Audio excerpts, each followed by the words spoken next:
Justinian I, Byzantium's shadow emperor. Known for his unrelenting ambition, he sought to reclaim the lost Western Empire. Let's dive into Justinian's secret weapon. His general, Belisarius, and the brilliant strategies that almost restored Rome's glory. First, lightning campaigns. Justinian tasked Belisarius with reclaiming North Africa from the Vandals and Italy from the Ostrogoths. His rapid, decisive strikes overwhelmed these kingdoms, restoring key territories under Byzantine control. Second, winning with minimal forces.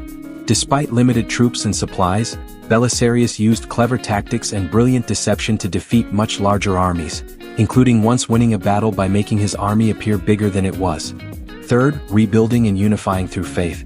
After the Nika riots destroyed much of Constantinople, Justinian ordered the construction of the Hagia Sophia, a symbol of unity and faith that still stands today. Fourth, the Justinian Code. Justinian organized and simplified Roman laws into a unified legal code, which formed the foundation of law across Europe for centuries. And finally, espionage and intelligence.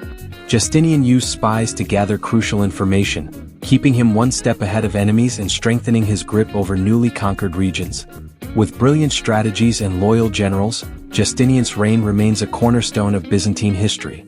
Like, subscribe, and hit the bell to uncover more powerful leaders from history.